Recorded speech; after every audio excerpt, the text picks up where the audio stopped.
This story was submitted by a college student we'll call Emma. Emma was 19 years old and living with her parents during summer break. Her parents both worked full-time jobs, leaving Emma alone in the house most weekdays. It was a Tuesday afternoon around 2 p.m. when Emma heard the doorbell ring. She wasn't expecting any deliveries, but online shopping was common in their household. Through the peephole, she could see a man in a brown uniform holding a package and clipboard. He looked professional. Clean uniform, official-looking truck parked in the driveway. Emma opened the door with the chain lock still attached. The delivery man smiled and said he had a package that required a signature. When Emma asked what company it was from, he said it was from Amazon and showed her the clipboard with her family's address clearly written on it. Something felt off, but Emma couldn't identify what. The man seemed legitimate, but there was something in his demeanor that made her uncomfortable.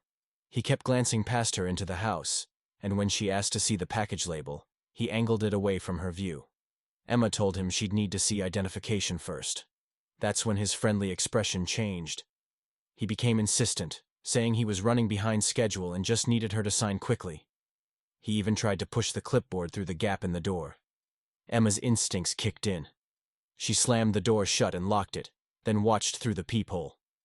The man stood there for several long seconds, no longer acting like a hurried delivery driver. He walked slowly around to the side of the house, disappearing from view.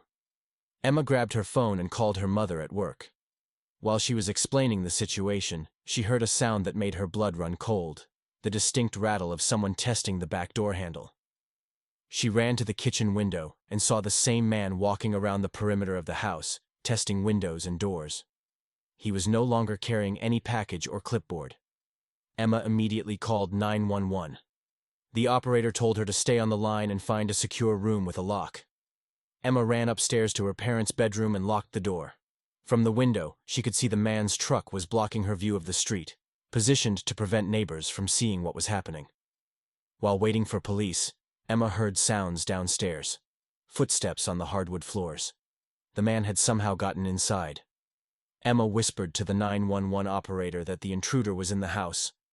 The operator assured her that officers were 2 minutes away. Emma could hear the man moving through the house methodically, opening doors and drawers. It wasn't random searching. It seemed like he knew the layout.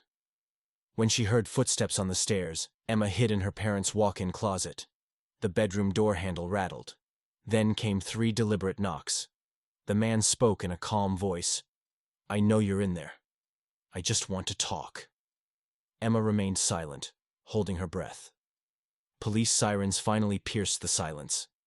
Emma heard rapid footsteps rushing down the stairs, then the back door slamming. When officers arrived, they found the back door had been forced open with a crowbar. The fake delivery truck was gone. Police later discovered this was part of a pattern.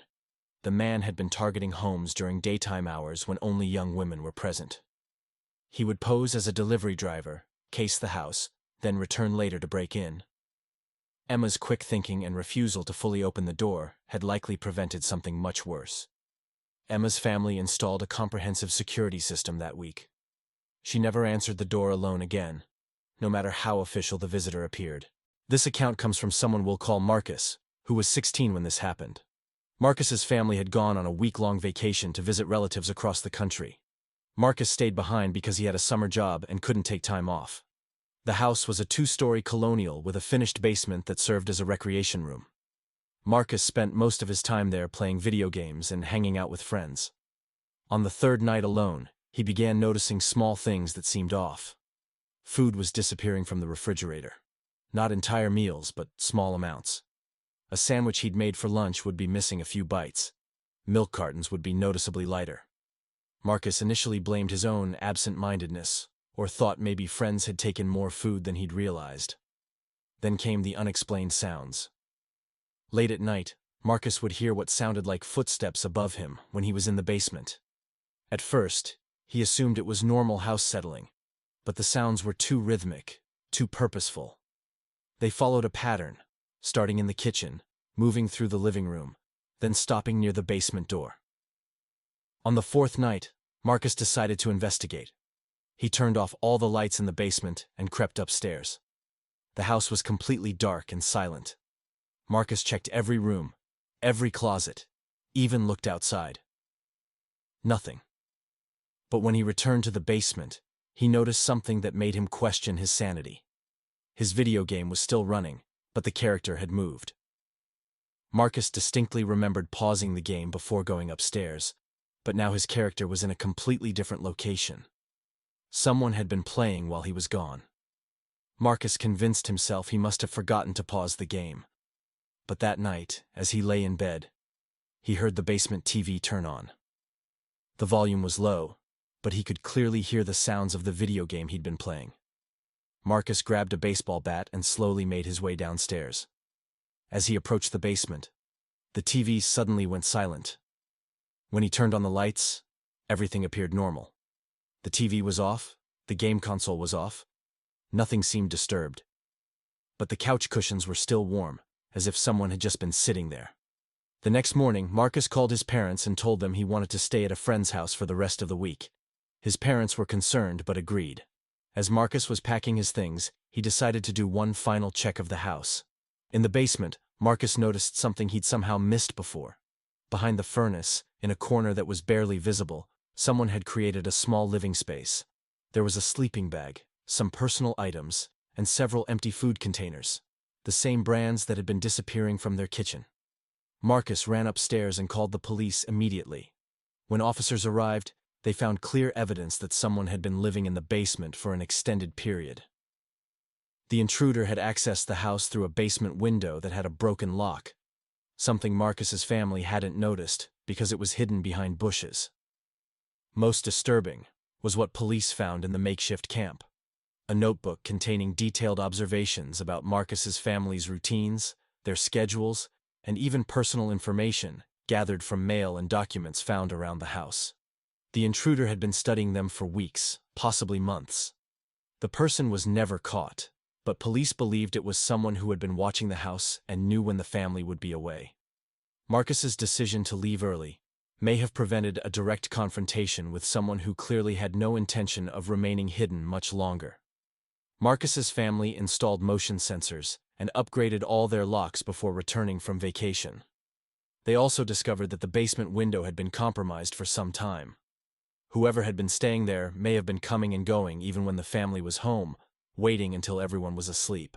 The final story comes from someone we'll call Sarah, who was 17 and home alone while her parents attended a weekend conference. Sarah was comfortable being alone and had done it many times before without incident. It started on Friday night around 11 p.m. Sarah was in her bedroom doing homework when she noticed a light outside her window. Her bedroom was on the second floor, facing the backyard, so any light outside was unusual. When she looked out, she saw someone standing at the edge of their property line, barely visible in the darkness. The figure was holding what appeared to be a flashlight, pointing it directly at her bedroom window. Sarah immediately turned off her bedroom light and peered through the blinds. The person stood motionless for several minutes before the light went out, and they disappeared into the darkness. Sarah convinced herself it was probably a neighbor or someone taking a shortcut through the yards. But the next night, Saturday, it happened again. Same time, same location, same deliberate light pointed at her window. This time, Sarah could make out more details. It was definitely a man, and he wasn't just passing through. He was standing there watching her room. Sarah closed all the blinds and called her parents, but they were several hours away and told her to call the police if she felt unsafe. Sarah didn't want to overreact to what might be a harmless neighbor, so she decided to wait and see if it happened again. Sunday night, the final night alone, Sarah was ready. She had borrowed her father's binoculars and positioned herself where she could observe without being seen. At exactly 11 p.m., the man appeared again. Through the binoculars, Sarah could see he was middle-aged, wearing dark clothes and carrying more than just a flashlight. He had what looked like a camera with a telephoto lens. This time, instead of just pointing the light at her window, the man began taking photographs. Sarah watched in horror as he systematically photographed every window of the house, lingering especially long on her bedroom and the bathroom windows. Sarah immediately called 911. While she was on the phone with the operator, she continued watching the man. He seemed to know the property well, moving confidently in the darkness and avoiding areas where motion sensor lights would activate. When police sirens became audible in the distance, the man calmly packed his equipment and walked away, disappearing into the wooded area behind their property. Police arrived within minutes but found no trace of the intruder. They did, however, find footprints in the soft soil near the tree line and several cigarette butts that suggested the man had been spending considerable time in that location. The next day, Sarah's parents returned early. When they investigated the area where the man had been standing, they made a disturbing discovery. From that position, he would have had a clear view into multiple rooms of the house, including Sarah's bedroom and bathroom.